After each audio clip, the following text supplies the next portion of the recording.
Bom dia, pessoal. Vou me apresentar primeiro aqui. Alguns já devem me conhecer pelos vídeos de divulgação aqui dos nossos treinamentos no nosso Facebook aqui do ITEC, mas eu queria me apresentar de novo. O meu nome é Fabrício e eu sou analista de redes aqui da Intelbras, analista de treinamentos de rede aqui da Intelbras e ministro de treinamentos de certificação aqui também na Matriz. E hoje nós separamos esse tempo para conversar com vocês, para dar umas dicas para vocês, provedores, de como melhorar o teu cenário. Nós analisamos aí a realidade do provedor, nós temos contato o tempo todo com o provedor e nós elencamos aqui alguns tópicos para vocês, para ajudar a vocês a melhorar a tua configuração e o teu cenário ali do provedor. Para alguns, é provável que alguns assuntos sejam redundantes, mas eu acredito que para a maioria os tópicos que nós vamos abordar aqui serão definitivos para melhorar o teu cenário e para otimizar o teu trabalho aí como provedor de internet. Nós teremos aqui embaixo um campo de perguntas, então se vocês tiverem dúvidas, vocês podem aproveitar aqui embaixo para mandar a sua dúvida, que nós responderemos. Se nós não respondermos agora, nós pegaremos essas questões e responderemos depois, porque tem muita gente inscrita, pode ser que não dê tempo de respondermos todas, mas nós tentaremos aqui solucionar todas as dúvidas de vocês. Então aqui embaixo da nossa página tem o linkzinho ali, a paginazinha de dúvidas para vocês, ok? Primeiro tópico aqui que nós gostaríamos de falar é um argumento que nós escutamos muito no campo, né? Com a vinda de novas tecnologias, como fibra ótica, o cabo UTP, que não é novo, mas são cenários novos de PEC-PON e de cabo UTP na rua, nós escutamos alguns provedores dizerem que o rádio daqui a pouco vai acabar. Nós recebemos um comentário, inclusive, no nosso Facebook esses dias: quer melhorar o teu cenário de rádio? Utilize fibra. Mas, na verdade, a fibra e as outras tecnologias, elas não vão substituir 100% os rádios. Essas novas tecnologias, elas vão complementar, ou o rádio vai complementar o cenário dessas outras tecnologias, mas ele não vai desaparecer. O rádio ele vai conviver aí por muito tempo com esses novos cenários aí. E por que ele não vai acabar? Primeiro ponto interessante é que o custo do cenário de rádio ele é muito menor do que o de fibra, por exemplo. O custo de implementação e o tempo de implementação. Com o rádio você gasta menos e atende mais rápido o teu cliente. Você quer montar um cenário novo, atender uma região nova, com rádio você chega muito mais rápido e gastando menos.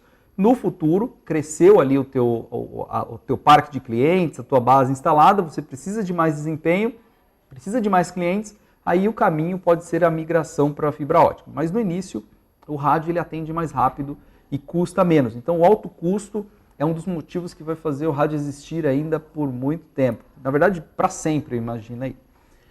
Segundo ponto, a baixa manutenção, quando eu comparo com a tecnologia UTP, por exemplo. Por que baixa manutenção? Uma vez que feito corretamente o cenário de rádios, a manutenção que você precisa dar em toda a tua rede é muito menor do que a manutenção que você precisa dar numa rede de cabos UTP, por exemplo, quando cai um raio. Se cair um raio num cabo, num poste, ele vai queimar não só um switch, ele pode queimar uma cadeia de switches e a manutenção é grande. Você precisa trocar vários equipamentos, queima equipamento na casa do cliente muitas vezes, então a manutenção é maior do que no caso do rádio. Se cai um raio em cima da casa de um cliente que tem um rádio, queima só o dele. Todo o resto continua funcionando e a manutenção vai ser só naquele cliente ali, obviamente. Então, baixa manutenção quando comparado com a tecnologia UTP, que é o cabo de rede lançado no poste. Como eu falei lá atrás, as tecnologias elas caminharão aí em paralelo, mas não vai substituir a outra. Mas nenhuma delas vai desaparecer aí nos próximos anos aí para frente. O próximo tópico aqui é a rápida implementação, que eu já falei aqui no começo, né? Eu quero atender uma área nova, o rádio ele chega muito mais rápido. É muito mais rápido, em 2 dias eu levanto uma torre para atender 400 clientes, 200 clientes em um dia. tendo a estrutura, os equipamentos em mãos, em um dia eu levanto essa estrutura e vou instalando os meus clientes. Para montar uma estrutura para atender 200 clientes em fibra ótica, eu vou ter que lançar muita fibra, eu vou ter que ir na casa de todos os clientes para lançar a fibra lá dentro. Então tem toda a parte física que eu preciso fazer. No caso do rádio, a parte física é o rádio e o meio, que é o espectro, né? que é o meio, o ar aí por onde as ondas eletromagnéticas se propagam. Então a rápida implementação é um diferencial que vai fazer com que o rádio exista aí por muito tempo. Você não precisa se preocupar, você que trabalha com rádio, que daqui a pouco você ficou obsoleto. Não. Basta seguir algumas boas práticas para garantir o espectro, para garantir a banda, que você vai conseguir operar com rádios por muito tempo. Só voltando, eu não estou dizendo aqui, antes que alguém me pergunte, que o rádio é melhor do que a fibra ou que é melhor do que o cabeamento UTP. Não é isso. O que eu quero dizer é que são tecnologias que se complementam e que em algum momento vai ser possível você usar fibra, em outros momentos vai ser possível e preciso utilizar o rádio, em outros momentos o cabeamento UTP. Mas não que um é melhor do que o outro. Cada um no seu quadrado, como dizem por aí. Próximo tópico aqui também é a flexibilidade. Teu cliente cancelou um plano de fibra, ou você larga a fibra na casa dele, ou você manda o teu técnico para tirar o equipamento e tirar a fibra também, e às vezes você não consegue reaproveitar essa fibra num outro cenário. Então você joga fora. O rádio não. O rádio, toda a estrutura que você instalou num cliente, se ele cancelar o plano e tiver incomodato, por exemplo, você tira aquele rádio dali e coloca num outro cliente sem ter que comprar de novo um cabo. Talvez o cabo sim, mas o rádio e o roteador você não precisa comprar de novo. Então, o cenário de rádios ele é mais flexível do que essas outras tecnologias que usam um meio físico, cabo ou a fibra ótica. E o último ali, onde os cabos não alcançam, né? Onde eu tenho uma fazenda, por exemplo, e eu quero atender um cliente só nessa fazenda, eu não vou lançar uma fibra ótica até a casa desse cliente. Eu preciso utilizar as ondas, a radiofrequência para transmitir esse sinal lá para ele. Então, nesses cenários, o rádio, ele, mais do que nos outros, ele não desaparecerá mesmo. Mas, para que funcione bem, nós falamos aqui dos motivos que farão com que o rádio continue aí existindo por muito tempo. Mas para que funcione bem, o provedor precisa entender alguns conceitos, precisa entender algumas práticas para garantir o espectro e para garantir um desempenho legal. Então, esses tópicos que nós falaremos aqui hoje. Então, o que eu preciso saber para que o meu cenário de rádios funcione bem, né? Quais são essas boas práticas que eu preciso implementar aí, as principais, na verdade. A gente não vai falar de tudo, mas nós falaremos das principais práticas aqui. O primeiro é um conceito que parece meio óbvio quando nós olhamos para os equipamentos, mas nós percebemos que isso não é implementado, isso não é feito na prática, que é determinar a quantidade de clientes por setor da sua torre, por rádio na sua torre. E escolher também o equipamento certo para colocar na sua torre.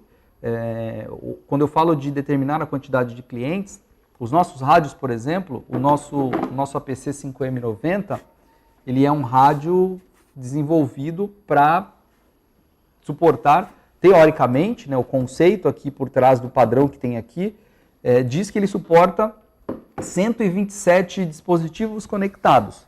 Mas nós, como fabricante, nós recomendamos, claro que tem outros fatores aí por trás, mas nós recomendamos que sejam conectados ali 50, 60 clientes por conta do processamento e por conta do gerenciamento, né, da garantia do tráfego para todos esses clientes.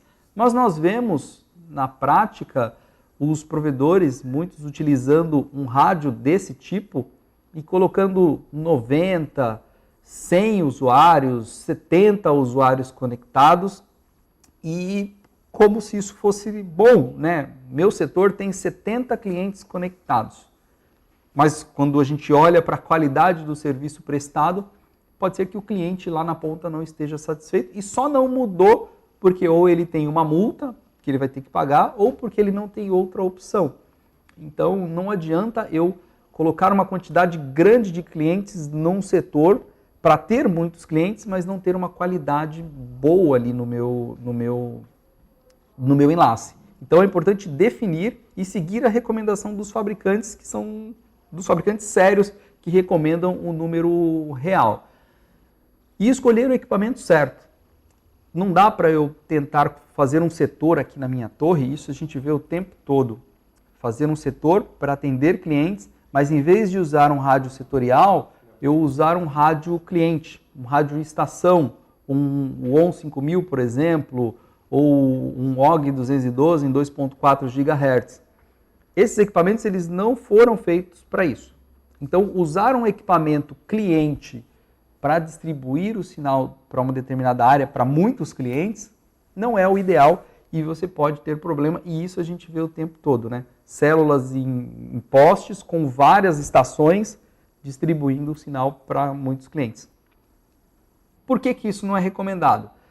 Porque você vai ter um equipamento que o hardware dele não foi feito para aquilo, mesmo ele tendo o modo de operação AP, ele não foi desenvolvido para aquilo, e por isso ele não suporta uma quantidade grande de clientes. E isso, no final das contas, gera um problema de qualidade para o cliente final. Então, determinar a quantidade de clientes, fazer um projeto ali com o mapa da região, com a densidade de possíveis clientes daquela região e escolher o equipamento certo para colocar em cada um dos setores da sua torre. E o equipamento certo, que eu digo, o equipamento setorial para cobrir uma determinada área ali. Aqui no nosso caso nós colocamos 90 graus, mas existem outras opções também de rádios que você coloca uma antena setorial de 120 ou de 60 graus, mas são rádios desenvolvidos para essa aplicação. Não é recomendado nessas boas práticas aqui. Uma boa prática é recomendar que não sejam utilizadas estações, rádios cliente, para serem utilizados como AP. O segundo tópico, que é tão importante quanto o primeiro, é a questão de limitar a área de cobertura da minha torre. Quando nós falamos em limitar a área de cobertura, não significa dizer que eu não posso ter clientes a uma distância maior ou a uma longa distância do meu AP. Significa limitar a potência da minha torre, da minha base station, para garantir que ela consiga mandar o sinal numa determinada área, mas que eu consiga montar uma torre no bairro vizinho sem que essa sofra interferência dessa primeira. A Anatel ela tem uma recomendação lá, quando nós selecionamos o perfil Brasil ali no produto, que é uma recomendação, não, ela é uma imposição, que é a limitação da potência no cenário ponto-multiponto, né? A limitação da potência numa determinada frequência de 36 dBm de EIRP, que é a potência irradiada pelo rádio, a potência do rádio mais o ganho da antena. Então a Anatel faz essa limitação. Por que ela faz isso? Justamente para limitar a área de cobertura das torres e permitir que existam mais torres nas regiões e que você possa fazer o que a gente chama de reuso de frequências. Quando você tem uma área de cobertura menor, você consegue montar uma outra torre ali vizinha a uma certa distância e reusar um canal que você já usa aqui no setor que está virado para trás, por exemplo. Então, limitar a área de cobertura permita que você faça o reuso de frequências e otimize mais o teu cenário de provedor. Se não existisse essa limitação, como aconteceu há uns anos atrás aí com o 2.4 GHz, que alguns fabricantes vendiam amplificadores de potência para você colocar no rádio, se não existisse isso e se não existir essa conscientização do provedor de limitar a potência, daqui a pouco o espectro de 5 GHz ele vai estar tão poluído quanto o de 2.4, mesmo existindo mais frequências, porque você vai ter mais frequências, mas você vai ter mais torres com potência muito alta e você vai ter sobreposição de canais ali, e aí o teu cenário, o espectro, ele vai ficar poluído e o provedor não vai conseguir trabalhar corretamente. Então, limitar a área de cobertura, e essa é uma tendência não só desse padrão aqui, que a gente está falando que nós temos o produto, que é o 802.11an, mas quando a gente vai para o AC, que é uma tecnologia nova, isso é mais presente ainda. Você deve limitar mais ainda a sua área de cobertura, diminuir a potência do teu AP e diminuir a área de cobertura da tua torre e montar células menores para você conseguir garantir a qualidade do teu cliente. O alcance, é comum nós vermos o provedor, para quem está oferecendo um serviço que usa radiofrequência, ter como qualidade a área de cobertura e a quantidade de clientes que ele atende. Mas a qualidade é a percepção de qualidade do usuário. Não adianta eu ter muitos clientes e uma área de cobertura boa, chegar em todas as regiões do meu bairro com uma torre só e o meu cliente não estar satisfeito. Então, limitar a área de cobertura para conseguir fazer esse reuso de frequência e evitar a sobreposição de canais no espectro que já é limitado de 5 GHz. Outro ponto, esse daqui é um dos pontos fundamentais aqui para garantir o desempenho em 5 GHz. O uso ou não do protocolo proprietário, de protocolos proprietários de fabricantes. Primeiro, o que é um protocolo proprietário e o que é um produto fora do protocolo proprietário? Todos os rádios de frequência não licenciada, que nós chamamos, que operam, quase todos, todos não, a maior parte deles, que operam em 5 GHz, na faixa de 5 GHz, em frequência não licenciada, eles utilizam o padrão que nós chamamos de 802.11 alguma coisa. No caso dos 5 GHz, dos nossos produtos aqui, é o 802.11an. Dentro dessa norma, existe um mecanismo ali, além de muitas outras coisas, existe um mecanismo que foi desenvolvido para evitar a colisão de pacotes, ou seja, para evitar a colisão na transmissão das estações para o cliente, para evitar que duas estações transmitam informação ao mesmo tempo para o AP, para a base, e aí a base, se ela não entender, ela vai descartar isso. Então esse padrão, ele se chama CSMA-CA, Carrier Sense Multiple Access, e o /CA é Collision Avoidance, para evitar a colisão. Então, traduzindo, para que falar em inglês aqui, múltiplo acesso com detecção de portadora e com mecanismo para evitar colisão. O que esse mecanismo faz dentro do 802.11? Ele faz com que todas as estações, ele diz, na verdade, que todas as estações, todos os rádios cliente, eles precisam escutar o meio, eles precisam ouvir as portadoras que estão sendo transmitidas. Quando tiver uma folga para ele, quando tiver um momento ali que não tem nenhuma portadora sendo transmitida, ele envia uma informação para o AP ou para a outra ponta, que a gente chama de RTS, Request to Send, requisição para enviar. Então ele pede uma autorização para o AP se ele pode transmitir naquele momento. O AP, como o canal está livre, a frequência está livre naquele instante, a outra ponta responde, Clear to Send, pode enviar, e aí ele envia os dados e no final existe o ACK, que é a confirmação de que isso foi recebido. Mas antes de iniciar esse processo aqui, o rádio ele precisa escutar o meio, ele precisa escutar todas as outras estações que estão ali ao redor para que o mecanismo funcione bem. Isso dá muito certo no ambiente indoor, num ambiente no qual todos os dispositivos, por exemplo, os celulares ou as estações, os computadores, estão num ambiente fechado ou num ambiente próximo e todos conseguem ouvir as portadoras transmitidas pelos outros. Isso dá muito certo, o mecanismo ele consegue fazer esse sincronismo e aí cada um transmite no tempo certo. Quando nós vamos para a realidade do provedor, que é o mesmo padrão sendo utilizado no ambiente outdoor, que é uma torre, e as estações muito distantes umas das outras, os clientes não se escutam porque eles estão distantes e porque as antenas desses clientes têm o ângulo estreito, elas não se escutam. E aí o mecanismo não funciona bem, porque o cliente A vai transmitir informação ao mesmo tempo que o cliente B, porque esse não escuta esse. Eles vão tentar mandar a informação, quando chegar essa informação no AP, ela vai haver uma colisão, o AP não vai conseguir entender a informação de quem é e para quem que ela tem que enviar, ele vai descartar esse pacote. Então, no ambiente externo, o CSMA/CA ele não tem um desempenho muito bom, justamente por essa questão. O sincronismo ali, a escuta da portadora, ele até escuta, mas ele não consegue ouvir o que o outro está transmitindo, e se ele não ouve, ele vai tentar transmitir, e aí existe a colisão. O que o protocolo proprietário faz? Ele desabilita o CSMA/CA. No nosso caso, o iPool, que é o protocolo que vem com os nossos produtos aqui, ele desabilita o CSMA/CA, ou seja, ele para de escutar as portadoras, e quem manda agora é o AP, é a Base Station.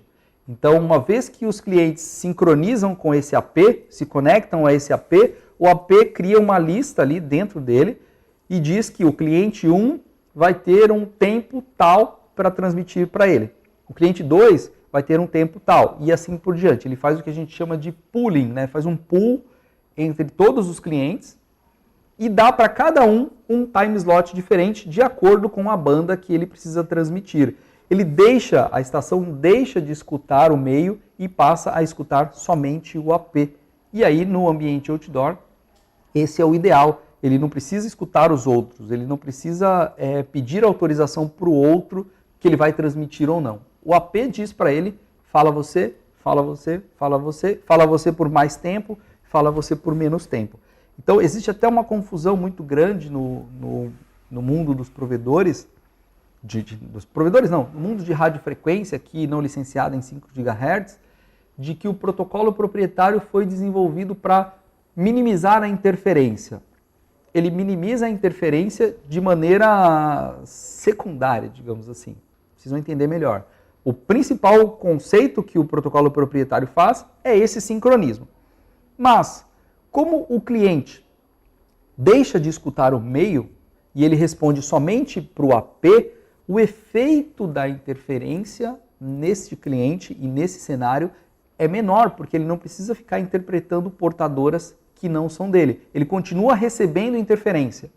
A interferência continua chegando nele, ele continua escutando, ou seja, o receptor dele continua recebendo sinais que estão na mesma frequência dele. Mas ele só vai responder e só vai falar com o AP. Então, eu vou chamar aqui de efeito lógico da interferência, ele é minimizado. Mas o principal motivo da criação dos protocolos proprietários é esse sincronismo entre o AP e os clientes. Tem um outro detalhe que é observado em alguns cenários, quando utilizado o protocolo proprietário em vez do CSMA/CA, que é o aumento da latência.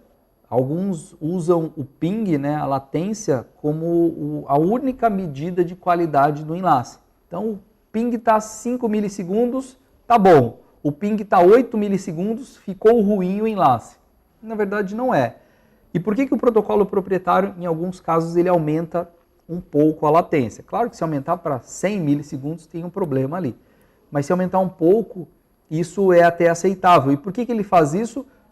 Quando eu tenho muitos clientes conectados nesse AP, esse pool, essa verificação de todos os clientes, ela vai demorar um pouco mais. Quanto mais clientes eu tenho, mais tempo o AP vai levar para fazer esse pool, né? Essa varredura aqui em todos os clientes. Isso pode aumentar um pouco a latência, mas o efeito no final, ou seja, o que é mais importante para a gente, que é o tráfego, a qualidade do tráfego do cliente, ela melhora quando comparado com o CSMA/CA. Então o tráfego melhora, mas às vezes o ping aumenta um pouco. Isso não é um problema. Nós precisamos analisar o ping, claro, também, mas analisar outras questões que determinam a qualidade do enlace na casa do cliente ali, não só o ping.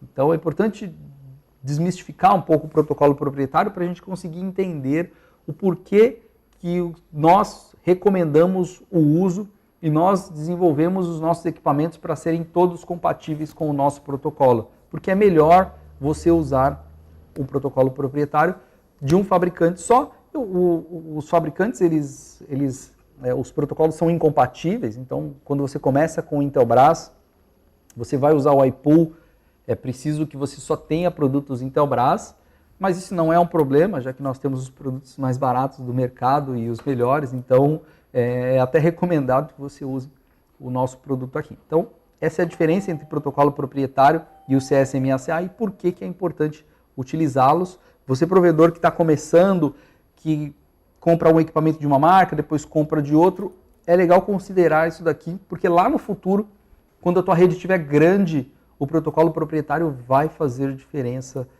para você. Ok? Outro ponto interessante é a questão da largura do canal. O sistema, na verdade, o 802.11 AN, 5 GHz, por padrão, ele opera com canais de 20 MHz de largura e com 40 MHz de largura. Isso é o padrão do protocolo 802.11 e que a maioria dos fabricantes, na verdade todos os fabricantes têm. Alguns fabricantes, e nós inclusive na nossa linha de produtos nova, temos a opção lá de utilizar a largura de canal de 40, de 20, de 10 e de 5 MHz. Qual que é a diferença de utilizar um ou outro? Quanto maior a largura do canal, mais tráfego eu consigo, mais subportadoras eu consigo enviar e mais informação no mesmo tempo eu consigo transmitir no meu canal ali. Então, maior o canal, mais largo o canal, maior é o tráfego. Só que, por outro lado, quanto maior a largura desse canal, maior é a ocupação desse canal no espectro. Vamos imaginar uma estrada. Se eu tenho uma estrada de 2 pistas, eu tenho um fluxo X de carros. Se essa mesma estrada eu cavo ali do lado e crio mais 2 pistas, eu dobro, teoricamente, a capacidade de tráfego ali, né, de carros, de fluxo de carros que vão passar nessa minha rua. Porém, eu cavei um espaço maior, eu tenho uma ocupação maior do meu espaço. No espectro é a mesma coisa. Então, aumento a largura do canal, ele permite mais tráfego, porém, eu ocupo mais espectro. E qual que é o problema de ocupar mais espectro? É que eu tenho menos canais disponíveis. Quanto maior a largura do meu canal, menos canais disponíveis na minha faixa eu vou ter e mais canais sobrepostos eu vou ter, e isso acaba me prejudicando mais do que me ajudando, porque o meu canal de 40 MHz, ele vai ser mais largo, só que ele vai estar em cima de um outro canal de 40 MHz, e isso vai acabar, essa parte que está sobreposta, eu vou acabar perdendo muita informação e tendo que retransmitir essa informação. E aí a vantagem que eu teria de usar 40 MHz se perde. E outro ponto interessante, para a maior parte, se não para todos os cenários do provedor aqui, que atende planos de internet de 1, 2, 5, 10 megabits por segundo no cliente, no ponto multiponto, usar 40 MHz é inútil. Você não precisa usar 40 MHz. 20 MHz já te atende. E dependendo do tráfego que você vai oferecer para o teu cliente, até menos de 20 MHz já te atende. Aí eu estreito o meu canal, ocupo menos canais no meu espectro, eu fico com mais canais disponíveis e sofro menos interferência, porque eu vou ter, o meu canal ele vai se sobrepor menos a outros canais. Então, quanto maior o canal, maior é o tráfego, maior é a capacidade teórica de tráfego, não necessariamente prática, né, de tráfego. O sistema permite um tráfego maior, mas eu posso ter uma perda de pacotes maior no ambiente com interferência. E quanto menor a largura do canal, menor é a capacidade máxima de tráfego, porém eu sofro menos interferência. Então, reduzir a largura do canal, se você tem aí o teu AP, a tua base station e os teus clientes operando em 20/40 e atende clientes de 5, 10, 15 mega, vai lá agora e coloca ele em 20 MHz, porque você vai ter mais canais disponíveis e menos interferência vai ser gerada e vai sofrer menos interferência ali no teu setor. Aí aqui eu tenho um outro slide que é legal para vocês entenderem a sobreposição de canais. Nesse gráfico, nós temos os canais de 40 MHz, então na faixa de 5.470 a 5.725 MHz, né, 5.4 GB e 5.7 GB, eu tenho 5 canais totalmente não sobrepostos de 40 MHz. Então, se eu tiver duas torres que operam cada uma com 4 setores de 40 MHz, eu vou ter sobreposição de canais e alguns desses setores serão prejudicados por outros. Então, eu tenho menos canais disponíveis em 40. Já em 20, são 11 canais disponíveis de 20 MHz. Então, se eu reduzir de 40 para 20, eu vou mais do que dobrar a quantidade de canais disponíveis e vou ter mais opções para evitar essa sobreposição e sofrer menos interferência e gerar menos interferência. Então, todos os provedores ali, se seguirem isso daqui, aquele argumento de que o espectro não dá mais para utilizar, ele acaba caindo um pouco por terra, porque você vai ter o dobro de canais disponíveis se você colocar para operar em 20 MHz e se associar isso ao controle e à limitação do alcance da sua torre que nós vimos lá no começo. Um outro exemplo aqui no mesmo gráfico são os canais de 5 MHz. Então eu tenho mais do que o dobro de canais, eu tenho 23 canais de 5 MHz disponíveis aqui na faixa de 5.4 a 5.7 e canais de 10, e de 5 eu tenho muito mais. Dependendo do tráfego que eu vou oferecer para o meu cliente, 5 MHz já me atende. Eu não preciso usar um canal de 40 MHz para atender um cliente de 1 MB. Lá na frente nós vamos ver que é importante eu limitar o tráfego por setor. Fazer com que os clientes conectados no setor tenham um tráfego máximo e aí eu consigo limitar a largura máxima desse canal. Mas lá na frente nós veremos mais sobre isso. Aqui na faixa de 5.7 a 5.8, que é a faixa que permite um nível de potência um pouco maior aqui nos 5 GHz, a faixa fora DFS, eu só tenho 2 canais de 40 MHz disponíveis. Então é pior ainda quando eu estou usando a faixa de 5.7 a 5.8. Só tenho 5 canais de 20 não sobrepostos e somente 2 canais de 50 MHz não sobrepostos. Aí aqui é mais crítico ainda utilizar os canais de 40. Então é importante considerar sempre reduzir a largura de canal. Não usar em automático 20/40 e também, se você reduz a largura de canal em todos os teus clientes, você não precisa deixar o teu AP com 20/40, porque o teu AP, se o teu cliente tiver 20, o teu AP vai falar só com 20. Então, se todos os teus clientes são de 20, o teu AP ele vai utilizar 20 MHz naturalmente. Então, se trocou tudo para 20, vai lá no AP e troca para 20 MHz também e está tudo certo. Isso pode melhorar bastante o teu tráfego e o teu ping, enfim, a qualidade do teu serviço ali com o teu cliente. Outra coisa importante, quando nós falamos de escolha dos canais, para evitar a sobreposição desses canais, nós temos que observar alguns detalhes aqui. Essa daqui é a tela de configuração do nosso APC5M90, que é a nossa base station, que opera em 5 GHz. Aqui ele está configurado como Brasil, né, mas não importa muito para a gente agora. Ele está configurado com largura de canal de 20/40. Para evitar que um rádio sobreponha o canal do outro, é muito comum nós vermos isso. O meu rádio está no canal 97, aí troca de canal, provedor. Ele vai e coloca no canal 98. Na verdade, o canal 97 e o 98, eles estão praticamente, eu troquei o número, mas eles estão praticamente sobrepostos ainda, totalmente sobrepostos. O que eu faço quando eu coloco do 97 para o 98? Eu desloco somente 5 MHz de um para o outro. Se forem canais de 40, eles vão ficar 35 MHz um em cima do outro.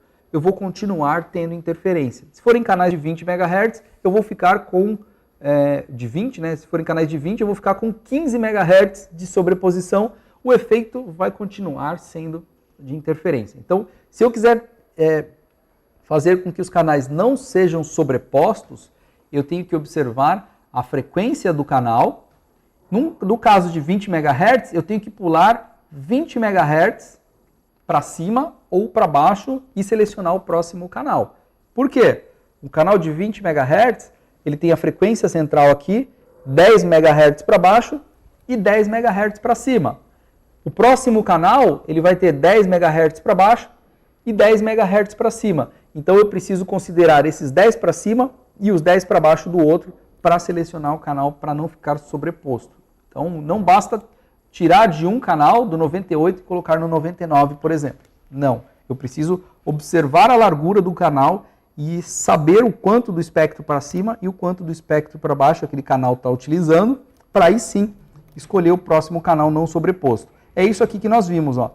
Se eu movimentar esse canal 5 MHz para cima, ele vai vir só, essa frequência central vai vir para cá. Só que ele vai continuar sobreposto aqui. Então, o canal de 40 MHz, eu preciso movimentar ele 40 MHz para cima. O canal de 20, eu preciso movimentar 20 MHz para cima para não ser sobreposto. Se eu movimentar só 10 ou só 5, ele vai continuar ali um em cima do outro. Aqui tem um outro exemplo da separação na minha torre, né? Para evitar a sobreposição e para evitar que eu gere interferência em mim mesmo, eu preciso, nos meus rádios, considerar isso. Então aqui eu tenho canais de 20 MHz. Um rádio está no 5805, o próximo, o de baixo, está no 5745, 5785, 5765. Então eu dei um espaço aqui de 20 MHz entre todos os canais, significa que nenhuma das base stations vai gerar interferência uma na outra. Nesse caso eu não precisaria me preocupar com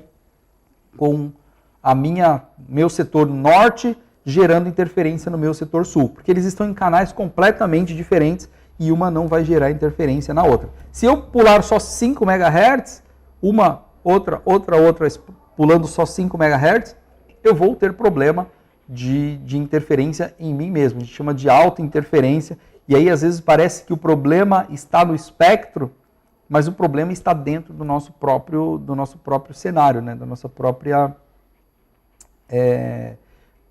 rede. Então é importante considerar a largura do canal. Outro tópico, falando de canais aqui, que é importantíssimo e que muitos provedores têm problema, mas não conseguem identificar os problemas, é a questão do DFS. O DFS, o que ele faz? O DFS ele é um mecanismo desenvolvido para detectar pulsos de radar, né, ali no ambiente e sair da frente do radar. Ou seja, o rádio, quando ele está operando de 5.7, vamos olhar aqui para a frequência permitida no Brasil. Eu nem vou entrar nas frequências que não são permitidas para uso outdoor aqui. Vamos falar só de frequências que são permitidas para uso outdoor. Quando o rádio está operando de 5.4 a 5.7, ele precisa, nessa faixa de frequência, existem alguns radares de estações meteorológicas e de aeroportos que operam nessa faixa de frequência, e o rádio de frequência não licenciada, que é o caso do nosso cenário aqui, ele não pode interferir nesses equipamentos. Tanto é que todo o rádio, que a gente chama de radiação restrita e frequência não licenciada, ele deve vir com essa frasezinha que tem atrás, ou às vezes vem no manual. Esse equipamento opera em caráter secundário e não tem direito a proteção contra interferência e não deve interferir produtos que operam em caráter primário. Um radar opera em caráter primário. Então, o que o DFS faz? Quando esse rádio detecta um pulso de radar, que é um pulso padrão, ele sai daquele canal e fica pelo menos meia hora fora daquele canal ali. O que acontece? Às vezes, nós temos casos que temos o pulso DFS ali, tem radar ali na região, ou mesmo distante, 50, 60 quilômetros, mas são pulsos muito potentes que o seu rádio acaba detectando, e aí o rádio ele fica trocando de canal. Ou se está marcado um canal só, ele sai daquela frequência que você marcou ali. parece um defeito. Ou para o usuário final, para o cliente, parece que a internet está caindo, porque o rádio está trocando de canal o tempo todo. Toda hora que o pulso chega nele, ele detecta, sai daquele canal e vai para uma outra frequência e fica meia hora sem utilizar aquele canal onde tinha o radar.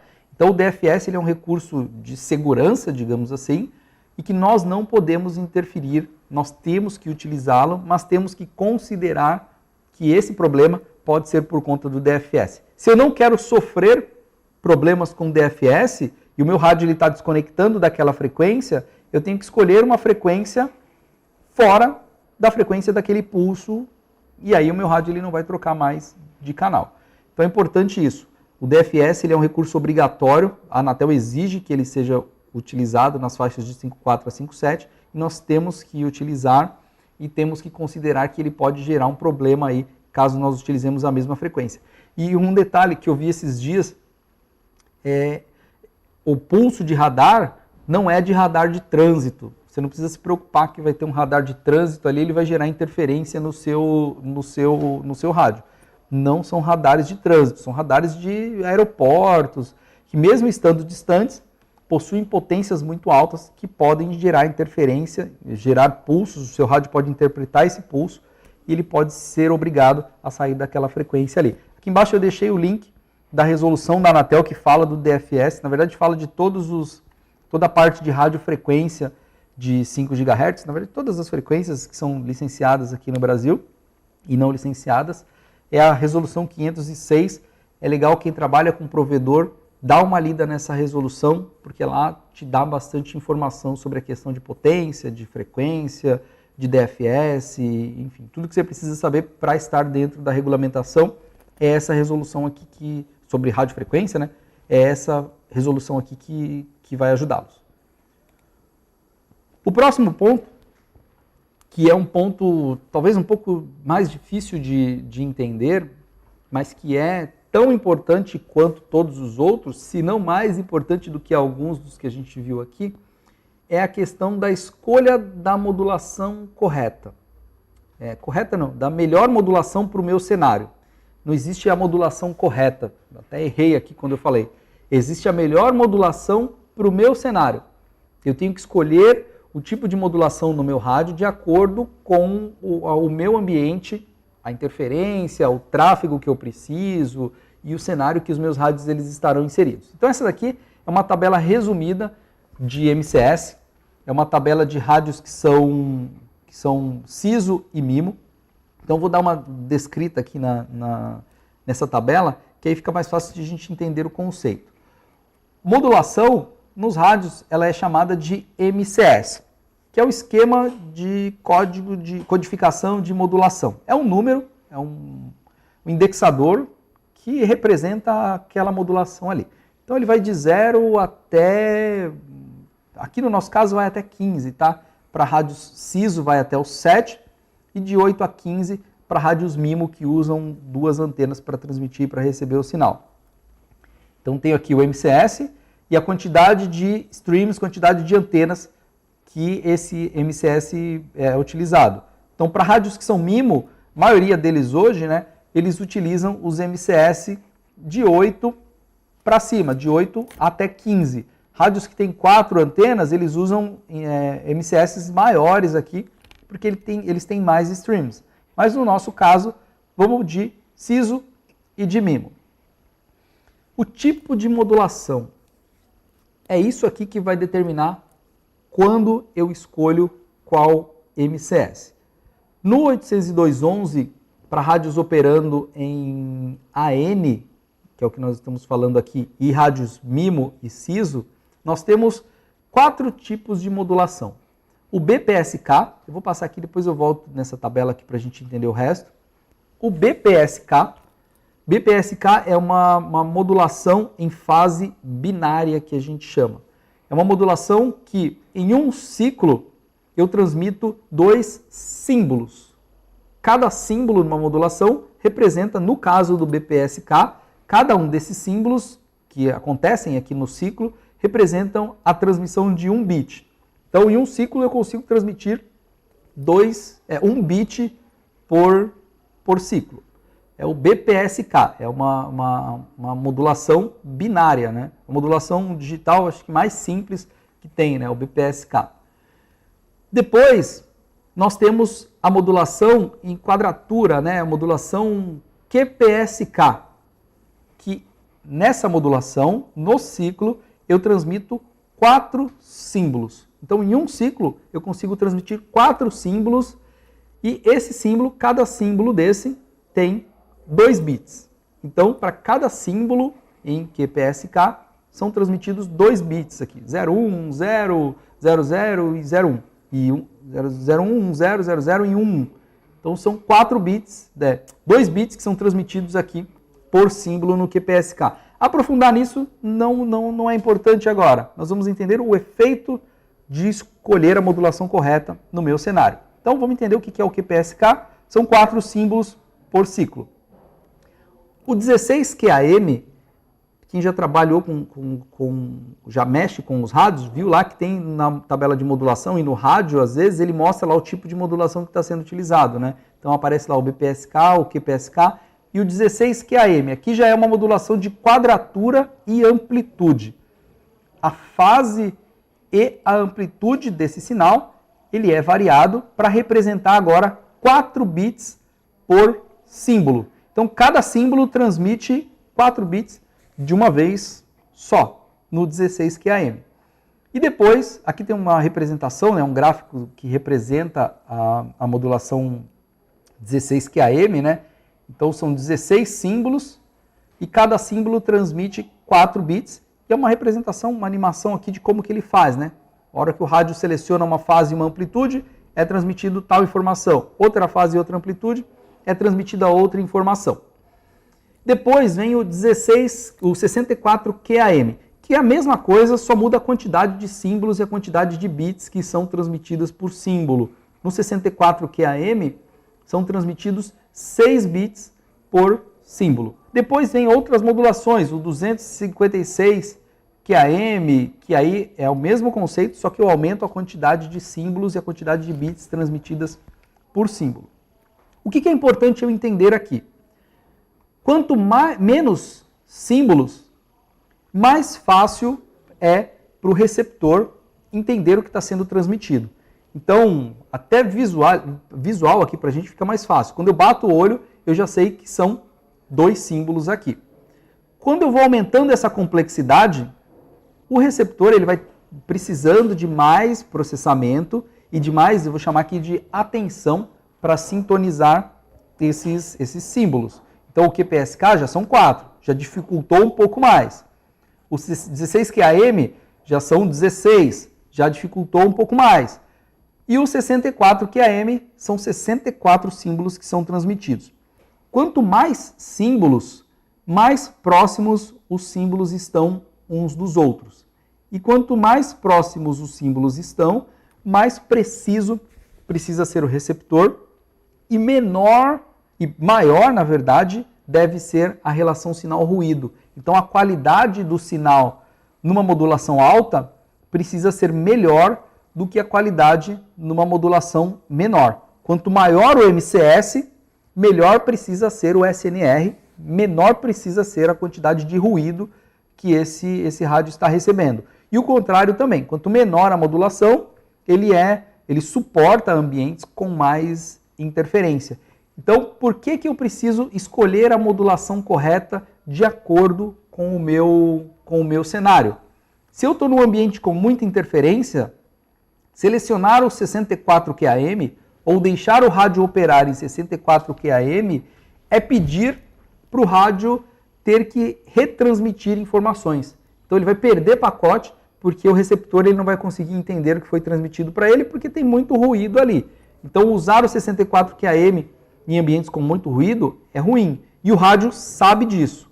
Quando ele detecta que existe muito ruído no ambiente, o rádio automaticamente ele troca o MCS que ele está utilizando. Ele troca o índice de modulação para baixo. Se eu deixo lá no máximo, o rádio vai tentar sempre usar o máximo. Só que se a qualidade estiver ruim, ele vai tentar baixar, depois ele vai tentar aumentar e vai tentar baixar de novo.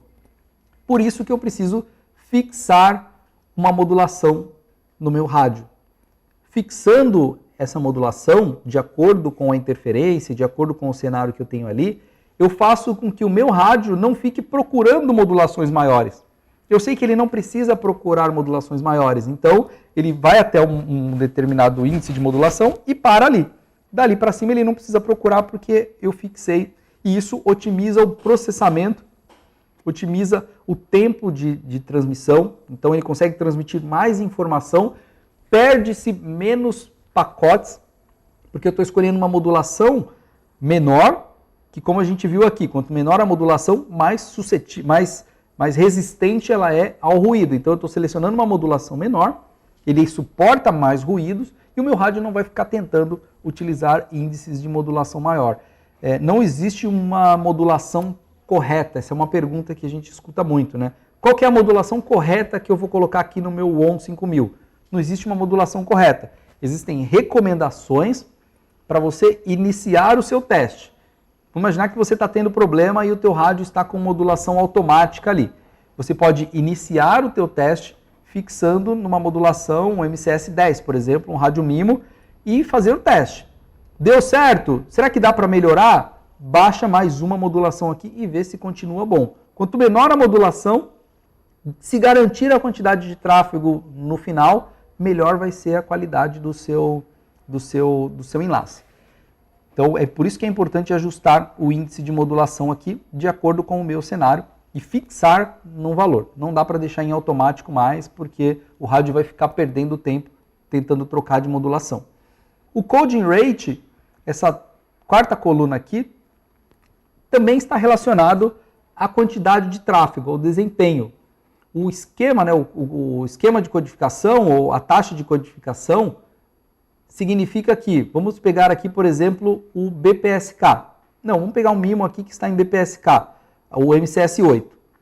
MCS8, ele transmite 1 bit por símbolo. Então, são 2 símbolos ali que ele transmite. Desses 2 símbolos, desses 2 bits que ele está transmitindo, né, que é o total aqui depois da barra, um deles é de verificação. Então, ele manda a informação e ele manda um segundo bit igual para o receptor ter certeza, para ele ter certeza que o receptor vai receber. Se não receber o primeiro, ele recebe o segundo. Então, o coding rate aqui, 1/2, significa que de 2 bits que ele transmite, um é real e o outro é uma cópia desse primeiro. Quando eu tenho aqui o MCS10, por exemplo, QPSK 3/4, significa que de 4 bits que ele transmitiu, 3 são informação e 1 é de correção. Então ele mandou 4, só que desses 4, somente 3 são úteis. Percebam que eu transmito mais informação útil, uma só de correção. Num ambiente que tem muito ruído, que tem pouco ruído, isso tá ok, né? Porque eu sei que ele não vai perder essa informação lá na frente, não vai perder nenhum desses bits aí. Mas num ambiente com muito ruído, eu mando 3 OKs e 1 de verificação. Se eu perco um aqui, que não é representado por esse de verificação, o rádio tem que transmitir tudo de novo. Então, quanto menor aqui, maior aqui, quanto mais bits de verificação eu tiver, melhor vai ser a qualidade do meu tráfego. Quanto menos bits, a qualidade, né? A qualidade da transmissão e recepção. Quanto menos bits de verificação, maior vai ser o tráfego, só que maior é a chance de eu ter problemas. Então, quando alguém recomenda o uso do MCS9, vamos associar as coisas, né? Eu não estou usando um índice de modulação muito alto, estou usando o QPSK, que é bom para o rádio, ele consegue entender bem os símbolos, e eu estou usando o coding rate de 1/2. Então, dos 4 símbolos, dos 4 bits que ele está transmitindo, 2 são de verificação e 2 são de informação real. Então, a chance de ter perda de informação e erro na informação é muito menor do que se eu estivesse usando o MCS10, por exemplo, que é 3/4. Só que no MCS10 o tráfego vai ser maior. É um compromisso. Eu preciso escolher qual vai ser o MCS de acordo com o meu cenário ali, mas é importante considerar a mudança e fixar a modulação. E aqui na frente a gente tem o tráfego, mas é um tráfego teórico. Isso aqui não é prático.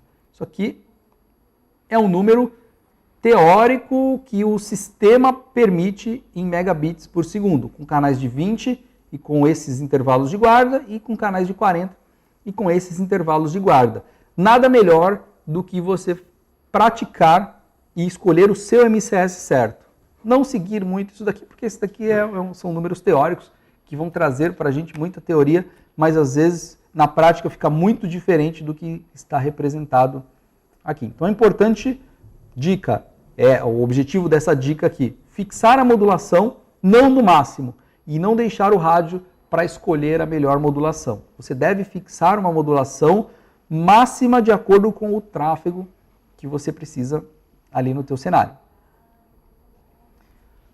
Associado a isso, antes, na verdade, de eu escolher a modulação, eu preciso determinar qual é a capacidade, qual que é o tráfego máximo que eu vou ter oferecido para os meus clientes naquele setor. Então eu preciso saber quais são os planos de banda que eu vou oferecer para o meu cliente, para aí sim eu conseguir escolher o tipo de modulação que atenda desde aquele que tem o tráfego maior até aquele que tenha tráfego menor. Não é recomendado eu ter um setor com clientes de 5 MB, de 10 MB e de 30 MB, por exemplo. Porque você vai ter que usar uma modulação muito alta e aí o rádio que tem o tráfego menor, ele vai tentar ficar usando essa modulação muito alta à toa. Então, limita ali. Nesse setor, eu só vou ter clientes de até 10 MB ou até 5 MB e escolhe uma modulação para esse tráfego máximo no seu AP e nos clientes você escolhe a modulação de acordo com o tráfego de cada um, para ele não tentar ficar usando também um índice de modulação muito alto. Eu não preciso fixar nos meus clientes uma modulação de acordo com o tráfego dele e deixar em automático no AP. Não, eu tenho que fixar a modulação no AP também, porque senão ele vai ficar tentando também usar um índice de modulação maior e aí ele vai perder tempo e vai diminuir a qualidade do seu enlace. Outro ponto importante, que de alguma forma está relacionado também ao índice de modulação e à qualidade, é o nível de sinal recebido. Eu preciso aqui, no meu setor, ter clientes que no setor eu receba mais ou menos o mesmo nível de sinal. Eu não posso ter na minha base station, na minha torre, um cliente com menos 40, outro com menos 50, outro com menos 79, outro com menos 80, outro com menos 50. Isso não pode variar. Por quê? Quanto maior a variação, maior é a chance dos rádios ficarem trocando de modulação. Por mais que eu fixei no máximo, quando o sinal estiver ruim, o meu AP ele vai tentar, para aquele que está mais longe, usar um índice de modulação menor. E aí ele vai continuar tentando trocar. Não para cima, mas ele vai tentar trocar uma modulação para baixo. E aí isso pode prejudicar também. Então eu tenho que fixar a modulação e garantir que o sinal recebido pelo meu AP, dos clientes, pelo AP, seja o mais próximo possível. Aquele cliente que está mais longe, você escolhe um rádio com antena de ganho maior. Aquele cliente que está mais perto, ali no meio, você escolhe um rádio com antena de ganho menor, talvez, para fazer com que no AP o sinal recebido seja equalizado, né? Aquele que está muito próximo, você baixa a potência para o sinal recebido no AP também ser bom, né? E quando eu falo do sinal recebido pelo AP, esse é um problema que a gente vê o tempo todo. O instalador, ele vai e mede o nível de sinal na casa do cliente. Então ele entra lá na configuração do ON, aponta para a torre e mede quanto que o ON está recebendo da torre e vai embora. Mas na verdade, importa também o nível de sinal que o AP está recebendo desse cliente. Eu acho que é até mais importante, porque no AP tem que estar todos equalizados justamente para otimizar o desempenho para todo mundo. Se tiver muito diverso, eu vou ter problema de troca de modulação ali. Então, fui instalar, olha o nível de sinal que o meu cliente recebeu, ali o rádio que eu coloquei, mas eu preciso ir lá na torre e saber quanto que a minha torre está recebendo do meu cliente E aí, se tiver fraco, eu aumento a potência, eu coloco uma antena de ganho maior, ou se está muito forte, eu baixo a potência para o sinal recebido lá ser parecido com os outros. Aqui a gente tem um sinal mínimo, que é o menos 70 dBm, né? E eu deixando ali em menos 70, eu tendo rádios de menos 65 e menos 75, essa variação de 5 dB para cima e para baixo é aceitável ali, o rádio não vai ficar trocando modulação por conta disso, mas eu não posso ter rádios com menos 80 e rádios com menos 50, que eu vou ter problema. Então é preciso equalizar o nível de sinal recebido de todos os clientes pelo AP. E a medida no AP mesmo, não é no rádio cliente que está transmitindo essa informação. Mais um conceito interessante que é deixado de lado, mas que também é importante, que é o espaçamento, a distância que as antenas devem estar da torre. Na verdade, de qualquer estrutura metálica. Eu preciso afastar a minha antena setorial da torre. E por que eu preciso fazer esse afastamento? Existe um conceito aí de antenas que se chama campo próximo reativo. O que é o campo próximo reativo? Significa que nessa região, qualquer coisa que eu colocar ali de metal, por exemplo, ela pode ser um elemento, a antena pode considerar aquilo, né, o sinal de RF pode interpretar aquilo, vamos falar assim, como um elemento da antena. E aí, aquela antena que tem 90 graus, se eu colo ela numa torre dessa, ela pode não ter mais 90 graus. E aí eu estou prevendo atender essa área de cobertura aqui, quando eu vou na prática eu vejo que isso não acontece efetivamente. Ou o ângulo de elevação da minha antena que eu previa de 17 graus não é mais esse. Por quê? Porque eu encostei ela aqui e aí essa estrutura metálica distorceu o diagrama de radiação da minha antena e aquela antena não tem mais 90 graus. Então é importante afastar. E afastar quanto? Pelo menos 10 comprimentos de onda. Aqui em 5 GHz, para facilitar para todo mundo, em 5 GHz, comprimento de onda de aproximadamente 5 centímetros, né? Varia um pouco ali de acordo com a frequência da faixa, mas é de mais ou menos 5 centímetros, 10 comprimentos de onda são 50 centímetros. Então a antena em 5 GHz ela precisa estar pelo menos 50 centímetros de distância da estrutura, da torre, e de uma da outra também. Se eu vou colocar mais de uma, eu tenho que colocar uma para cá, uma para lá, uma para cá e outra para lá, as 4, mas afastadas pelo menos 50 centímetros da estrutura e de uma da outra também. Em 2.4, esse comprimento de onda é maior, né? Quanto maior a frequência, menor o comprimento de onda, quanto menor a frequência, maior. Então, em 2.4, o comprimento de onda tem aproximadamente 13 centímetros, 12 e pouco. Então, em 2.4, essa distância é maior, é de pelo menos 1,20 m que eu tenho que ter. Funciona se estiver próximo? Muitos devem estar falando, mas o meu está colado na torre aqui e funciona. Funciona, claro que funciona. Mas aquele equipamento que foi desenvolvido para ter 90 graus, ele pode não ter mais os 90 graus e aí no final das contas a tua área de cobertura pode ser prejudicada por conta disso. E a zona de Fresnel? Já que nós falamos de diagrama de radiação e de obstrução e de mudança de ângulo, vamos aproveitar e falar de zona de Fresnel, que nada mais é do que a linha divisada do rádio. Quando nós olhamos para alguma coisa, a nossa visão, a nossa linha divisada, ela é uma linha reta. Então, quando eu enxergo uma coisa, significa que aquela coisa está numa linha reta de frente para o meu olho. Já para o rádio, isso não é tão dessa forma. O rádio ele precisa de uma linha divisada, então o rádio eu tenho que enxergar o outro, só que existe uma região ali nessa frente de onda que precisa estar desobstruída. Não basta ter uma linha reta divisada entre os rádios. Existe uma região aqui, para cima, para baixo e para os lados, que precisa estar desobstruída para que o enlace funcione bem. E essa região é chamada de zona de Fresnel, ou elipsoide de Fresnel. Se a zona de Fresnel tiver mais de 40% de obstrução, o enlace não funciona corretamente. Isso também acontece o tempo todo. Eu coloquei uma casinha aqui para a gente representar isso. A gente vê muito estação instalada na casa do cliente, atrás da água, da queda do telhado ali, e aí você vê a torre só um pedacinho. Parte da visada desse rádio ficou obstruída. E aí o rádio ele não vai funcionar muito bem, vai ficar instável, o nível de sinal não vai ser legal por conta dessa obstrução. Então é importante sempre considerar uma visada plena para operar em 5 GHz. De novo, funciona se eu não tiver visada? Se o Fresnel estiver obstruído?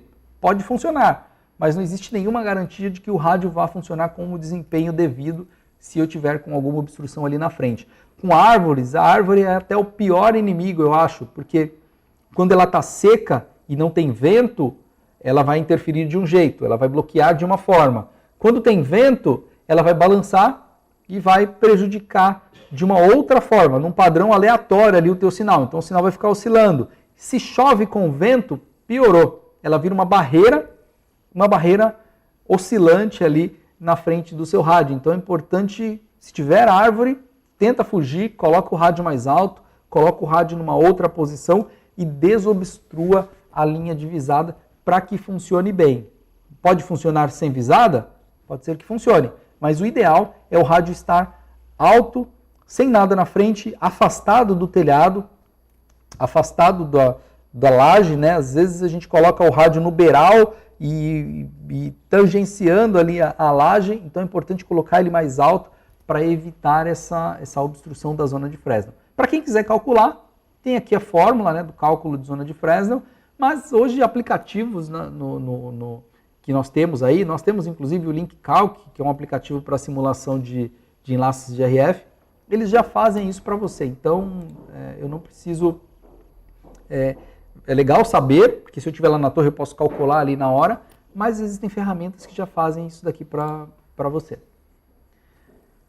E quase finalizando aqui, uma pergunta que a gente tem também bem frequente, que é sobre o que é o CCQ, né? Eu considero ou eu não considero o CCQ? O que é? E o CCQ realmente é um indicador de qualidade? Sim, o CCQ é o indicador de qualidade do tráfego. Então, de tudo que o rádio transmitiu, qual que é o percentual que foi recebido ok e qual que é o percentual que ele teve que retransmitir. Então, quando o CCQ está 100%, não significa que o sinal está bom. O sinal pode estar baixo, mas significa que de tudo que ele transmitiu, foi recebido 100% no CCQ 100. Se o sinal está ruim e o CCQ está bom, o tráfego está rolando, está funcionando bem. Eu preciso melhorar o sinal para garantir a qualidade de todos os outros, mas o tráfego daquela estação está ok.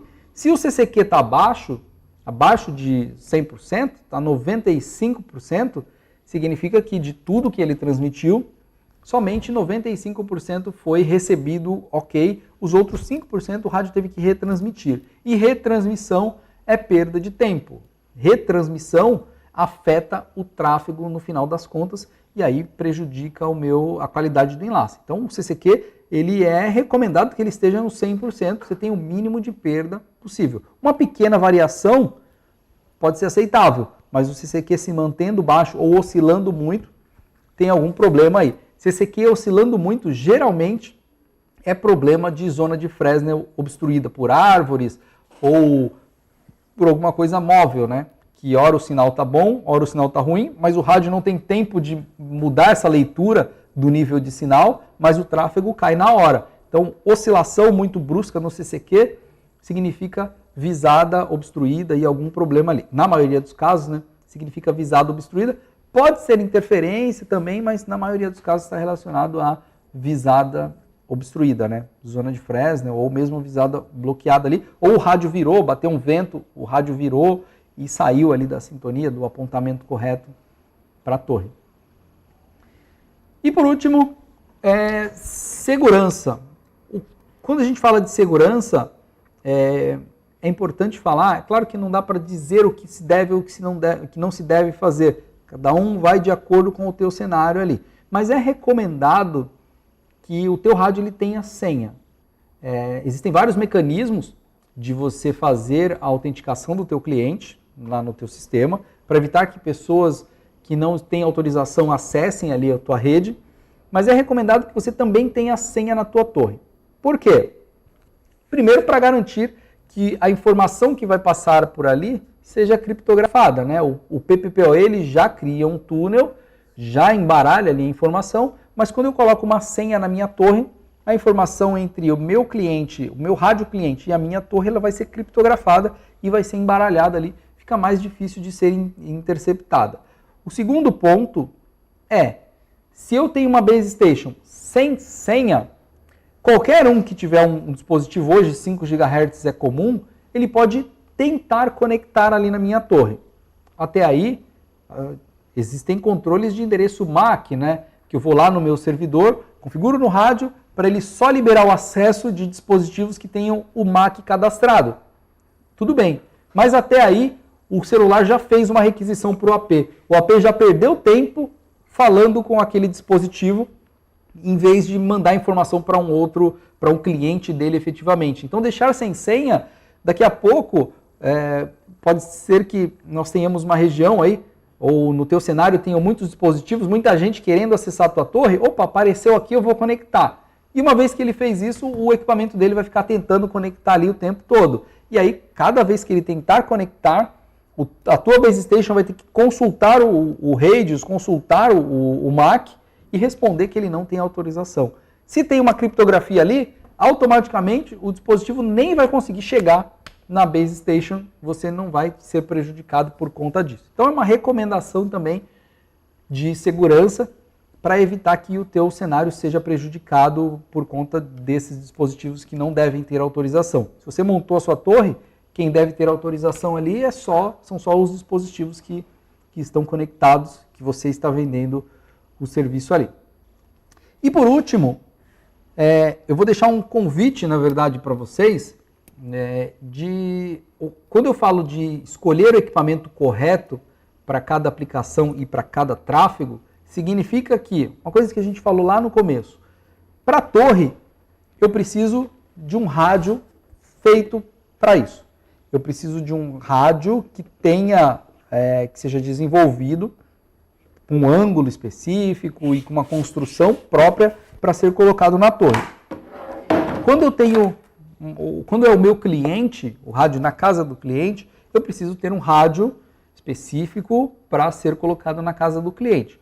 O cliente que está próximo, eu uso um tipo de equipamento, o ON 5000 ou o ON 5000 CISO. Aquele cliente que está numa distância intermediária, eu uso outra solução, o APC 5A15, que é um produto novo nosso, ou o 5A20. Aquele cliente que está mais longe, ou eu vou fazer um ponto a ponto, eu uso um rádio com antena setorial, né?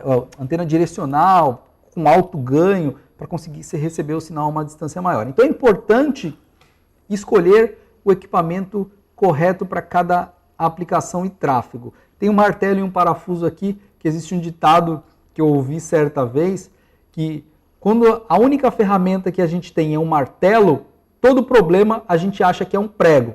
Então, se eu só conheço uma ferramenta, eu vou tentar resolver tudo com aquela ferramenta. Então é legal conhecer as soluções que os clientes, que os fabricantes têm. E aí eu convido vocês para o nosso próximo webinar, que vai ser da nossa linha APC. Nós vamos falar desses produtos aqui, o que é cada um, qual que é a aplicação de cada um, o desempenho e quais são os diferenciais deles para a linha que nós já temos, né, que são os APCs 5M. Então eu deixo esse convite para vocês participarem desse próximo webinar. Convido também todos vocês a participarem dos nossos treinamentos. Então nós temos um portal de treinamentos que é o treinamentos.intelbras.com.br. Eu não sei se todo mundo conhece, mas é legal entrar lá, treinamentos.intelbras.com.br. Lá tem treinamentos de tudo. Tem um treinamento de radiofrequência e antenas, em videoaulas, para você conhecer mais sobre antenas, sobre rádio, sobre frequência, espectro e tal. Tem treinamentos de rede, iniciantes em redes. Tem as agendas de treinamentos de segurança eletrônica, né, de CFTV, CFTV IP. Tem os treinamentos presenciais. Então, na tua região, você precisa fazer um treinamento de rádio e eu quero mexer no produto de rádio, nos rádios Intelbras. Em todas as regiões nós temos instrutores capacitados para ministrar cursos para vocês terem contato com o produto, cursos de certificação que vão trazer para vocês muito conhecimento. Aqui a gente falou de alguns conceitos, de boas práticas, mas segue aí para vocês essa recomendação, né, essa dica de vocês entrarem lá no nosso portal e fazerem os treinamentos, que tem bastante informação interessante lá. Tranquilo? Eu tenho aqui algumas questões, na verdade, que para esclarecer algumas coisas para vocês, né? Na verdade, são só duas questões que nós tivemos lá no nosso portal, no nosso Facebook, que eu gostaria de resgatar aqui para vocês e para tentar, não vou dizer justificar, mas para vocês entenderem um pouco melhor um conceito aqui. Teve uma pessoa que nos recomendou, que questionou a questão de produtos AC, produtos de uma tecnologia nova, que opera em 5 GHz, mas que possui a capacidade de tráfego maior e que alguns fabricantes vendem como se fosse a promessa da resolução de todos os problemas dos 5 GHz. Nós já estamos pensando nessa linha, já estamos pensando e olhando para esse cenário, olhando para possíveis produtos em 5 GHz, possíveis lançamentos que acompanhem o mercado, mas fica só uma dica. O AC, 802.11 AC, deve ser utilizado com cuidado. Qual que é a grande vantagem do AC hoje? É a capacidade maior de tráfego, mas como que ele consegue? Ele consegue uma capacidade maior de tráfego, primeiro, aumentando a largura do canal. Aqui nós vimos que o canal do N vai até 40 MHz. No AC, existem implementações de 80 MHz e implementações de 160 MHz de largura. E aqui nós falamos que quanto maior a largura do canal, mais interferência você vai gerar. Então, usar rádios no setor, na torre, com canais de 80 MHz, pode ser muito prejudicial para o provedor e, na maior parte dos casos, ele não vai precisar de 80 MHz ali no setor dele. Então, isso pode ser um problema. É importante considerar isso quando for utilizar o equipamento AC. O segundo ponto é a questão da modulação, do tipo de modulação. Então, o AC ele usa até o 256 QAM.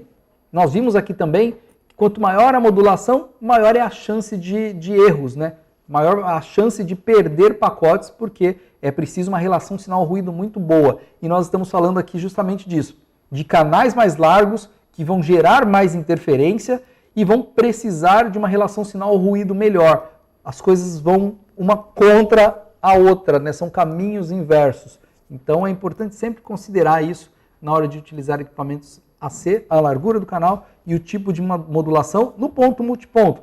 E considerar se realmente eu preciso de 80 MHz ou se realmente eu preciso de uma modulação de 256 QAM, sendo que o meu cliente vai assinar um plano de internet de 5, 6, 7 megabits por segundo e na maior parte dos casos até menos. Então fica aí a dica, virão coisas novas da Intelbras aqui nesse sentido, mas é importante para que o espectro em 5 GHz continue valendo, né? Continue à disposição, é importante olhar para a questão da largura do canal e da interferência autogerada e da interferência gerada ali no ambiente. E aproveitando o segundo ponto, interferência, né, o que é a interferência? Boa parte dos casos, a interferência é culpa nossa. A interferência é culpa nossa de usar canais muito além da largura que a gente precisa, é usar a potência muito além da potência que eu preciso, é usar muitos equipamentos pequenos, muitas estações para atender 50 clientes, eu utilizar 3 estações, 3 rádios cliente, são 3 canais que eu vou utilizar ali, e isso gera um problema de ocupação do espectro. Então, a maior parte da interferência, ela pode ser resolvida com a nossa conscientização e seguindo algumas dicas que nós demos aqui. A parte de comentários aqui, algumas questões, as questões, na verdade, a gente vai responder aqui para vocês, a gente não conseguiu responder todas, mas a gente vai respondendo aqui e vamos ter ali, vamos tentar resolver todas as dúvidas de vocês. Fiquem ligados aí no próximo webinar Intelbras, que vai ser sobre produtos aqui para provedores de internet, aplicações e as vantagens dessa nova linha de produtos APC aqui. Beleza? Eu agradeço a atenção, quem ficou aí essa 1h e 10 minutos me ouvindo falar aqui. E eu espero que tenha ajudado a todos. Se vocês tiverem dúvidas, a página de dúvidas ainda vai ficar aqui ativa por um tempo, então vocês podem postar ali que nós estaremos à disposição aqui. Legal? Valeu e até a próxima transmissão.